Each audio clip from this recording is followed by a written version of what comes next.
Good evening, everybody. What's going on? It's your girl Tiffany coming through here live in effect. Tonight's topic is going to be about African American martial art called knocking and kicking. Okay, so people tend to believe that African Americans or African in diaspora didn't have martial art, or African people in general didn't practice a form of martial art. I did this video as I came across a post on Facebook where there was pictures of various forms of martial art practices, and it was pertaining to those from the European countries, right? I said, well, Africans had martial arts too, okay? And that is true. They did. So this that video or that post on Facebook inspired me to do my own video about knocking and kicking. Excuse me. So we all grew up seeing people do all this, all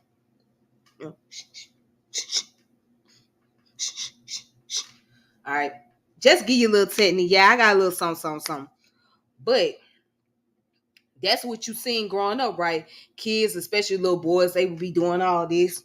You know what I'm saying? Be, you know, doing all that with each other, right? And you might wonder, well, why do they do that? Why is it a common thing? Well, because during slavery, that's what the enslaved Africans did when they was on the plantation, when they was by themselves, right? They would do the kicking and the boxing. They might come along and do all this. Okay? So they was doing that to keep themselves entertained, to keep themselves in shape and stay focused. All right, so I want to share some information with you guys. Let's go to the Wikipedia sources, right? Let's start from there.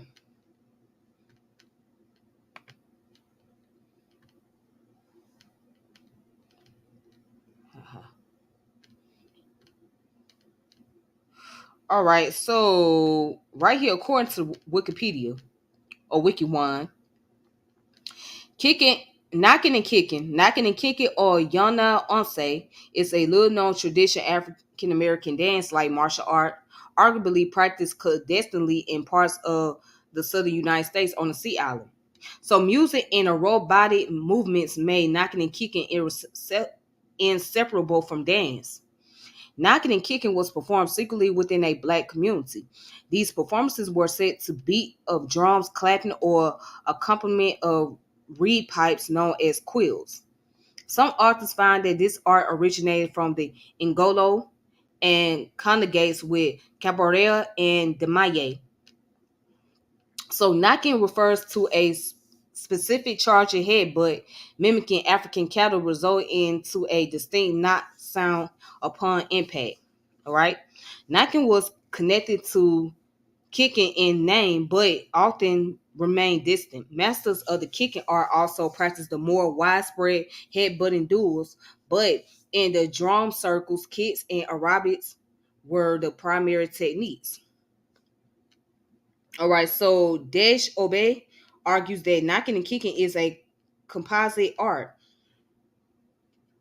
consists of distant kicking and headbutting practice of Angolan peoples. He found that knocking and kicking, Lagia and Capoeira have the most similar technique within the African diaspora, probably derived from Bantu martial art Ngolo. All right, so one day we have to get into subject about various form of African martial arts and also in the diaspora.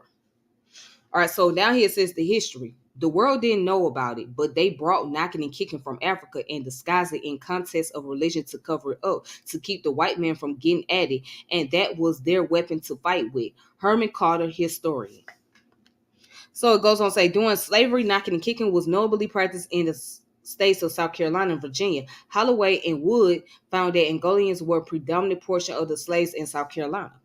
So following the abolition of slavery, this martial art continued to be a secret cultural practice, frequently showcased in public contests and local intra-village competition. It held a role within African American secret society, contributing to the physical and ritual aspect of these groups. So in the 20th century, several sources confirm the effectiveness of the knocking and kicking. Some witnessed James Cohan knocking people out with a single headbutt, while others claim he could even knock out a cow with his head. Elders from the Lays Island, South Carolina, vividly recall Heavy Dick Miller, a feared kicker who won most of his fight with his exceptional high and inverted kicks. Okay, so in recent years, there has been a renewed effort to document and revive knocking and kicking as part of African American cultural heritage. Notably, TJ Obi has emphasized the importance of South Carolina in the prominence of this martial art. So, South Carolina, what's very unique about South Carolina, right? It was one of the first place where slaves were brought to, all right? Before there was the actual transatlantic slave trade. Okay, so around the 1500s, it was over 125 slaves or 150 slaves that were brought to the area of South Carolina, which is now known as Georgetown, but that area was called Winyah Bay. All right, and that's where the Africans were, and they were brought in parts of Georgia, what is now known as Georgia as well. Okay, then later on, the transatlantic slave trade came about, became more frequent, and that's when the British and the French and all the other Europeans from other European countries brought slaves into the New World. So, South Carolina, which is known as the Low Country area, right? Especially when you go to Charleston, right, and Florence City, those areas preserve a lot of African customs. Okay, even various parts of Georgia and Florida preserve a lot of African customs. Louisiana as well. So, and one of the African practices that is very common or that can be found is not only the rain shout, right, which gets its roots from the African, but also the martial arts. Okay, so now let's stop there and let's go to another source real quick. This source comes from Vice.com, and it's called "Fighting the Shackles of Slavery: Kicking and Knocking in the Antebellum South." Right, so let's see what Vice.com has to say about this.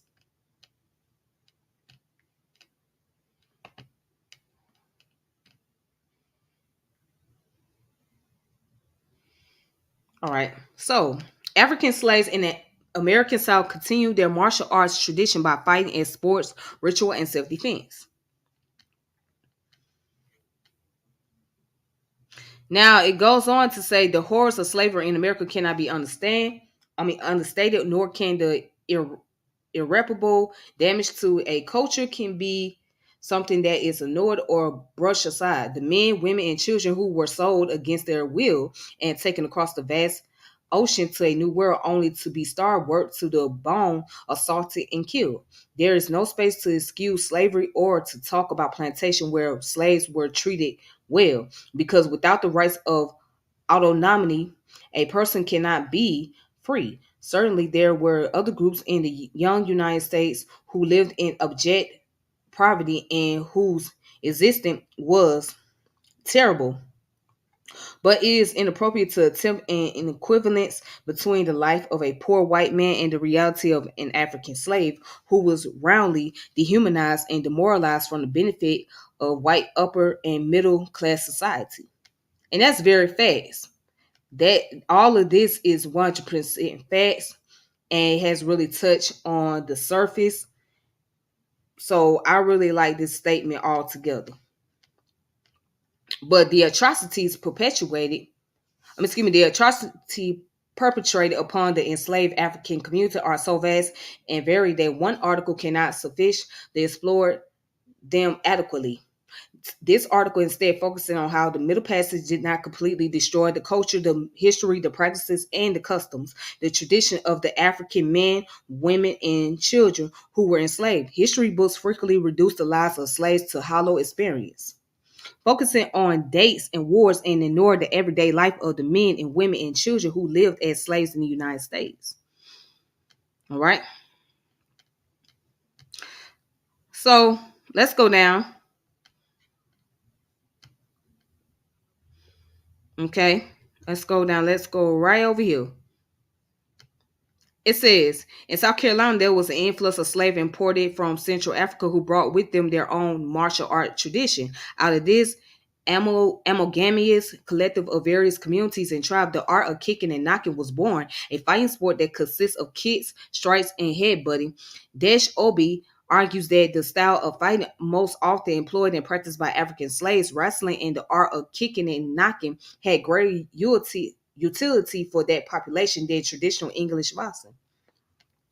So the Angolan practice of headbutting became the knocking in this new composite style where fighters would either headbutt as part of the larger kicking and knocking style, or isolate their attack by grabbing each other by the ears and slamming their heads together until one of the fighters submit.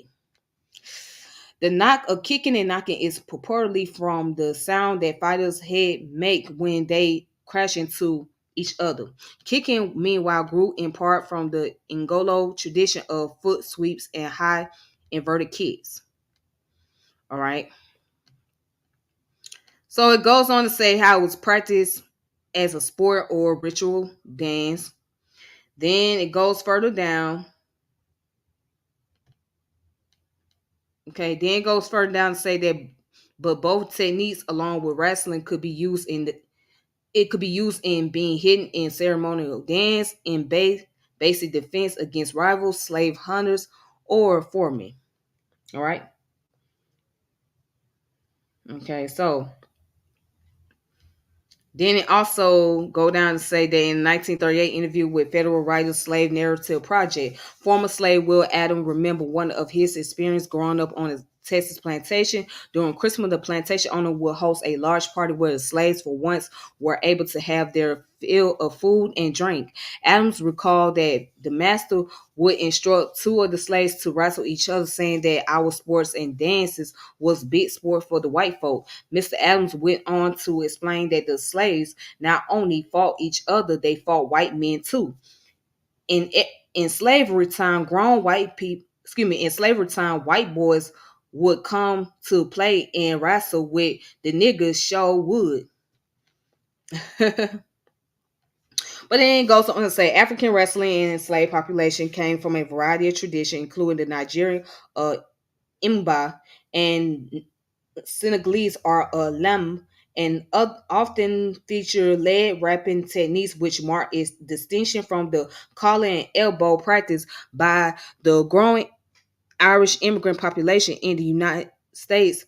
African wrestling took the form of sports and play, and in many circumstances, slaves would wrestle each other, as Frederick Douglass wrote, win laurels and display their physical prowess to young women in the audience. Douglas wrote Douglas noted that sports were encouraged by plantation owners, including wrestling and boxing, which Douglas deemed wild and low sports peculiar to semi-civilized people, but that rational enjoyment was not. So Douglas felt that by encouraging the slave to participate in low sports, there would not be room for them to explore more important pursuits, such as reading, writing, or perhaps planning a rebellion. He explained that plantation owners encouraged fighting because it was among the most effective means in the hands of slaveholder in keeping down the spirits of insurrection. Mm. All right. So if you guys want to read more, you can read it from device.com. Okay. So again,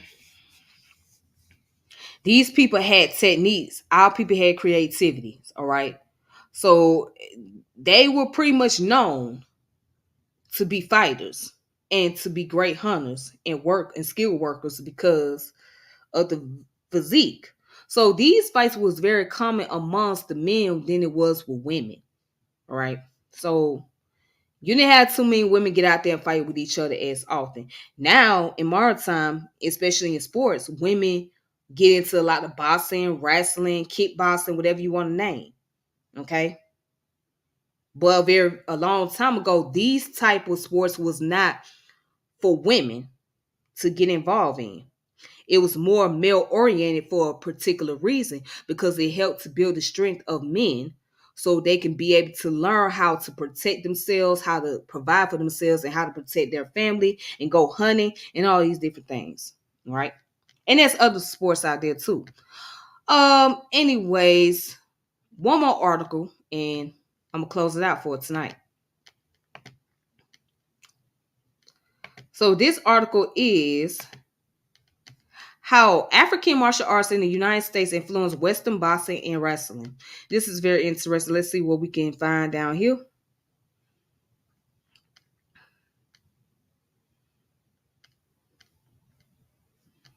All right, so let's see right here. It says, as the work of Dr. Henry Louis Gates Jr. shows us the slave. Excuse me. All right, as the work of Dr. Henry Louis Gates Jr. shows us, the slave trade between the Americas and Africa had several distinct periods. In the late 18th century, the emphasis by plantation owners was to get slaves whom had marketable skills. These would be those skilled in variety of crafts such as metalworking, pottery making, fabric dyeing, and other marketable skills. This was also before the era of cotton, King Cotton, and these skills were hired out to bring income into the slave holding household. It goes on to say many of these people were taken from Central and West Africa, bringing with them their skills in military as well as local martial sporting tradition. In the Deep South is where many of these people were taken to a unique cultural fusion occurred, which created a unique form of ritual dance, ritual combat, and martial art in sports. All right. So in modern times, right, pretty much based on that article, with the technique of martial arts by the Africans, it brought about influence of what we know today, kickboxing and wrestling and all these different things, right? Because although those influences come from the European practice, but they also come from the African practices as well. Which kind of makes me sit back and think about, speaking of sports, it made me think about the $40 million slave book, right? So it kind of make you wonder, well, how did sports become an entertainment here in America? Well, you can date back to a lot of things. You know, you can date back to the period of Civil War, Reconstruction period, right? The American Revolution. And you can also date back to the period of slavery, antebellum, etc. Okay.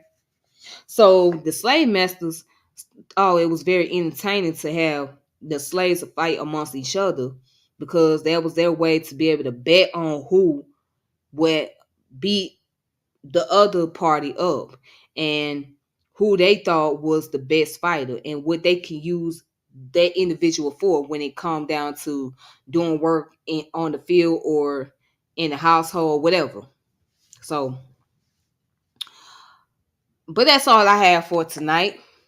And I appreciate you guys for supporting my channel. So when you get a chance to, you can look at this video from the very beginning and you can check out the sources for yourself. Also subscribe to the channel, hit the notification bell, share the channel, etc. So until next time, peace and power and elevation be to all of you. This your girl Tiffany, and I'm logging off. All right.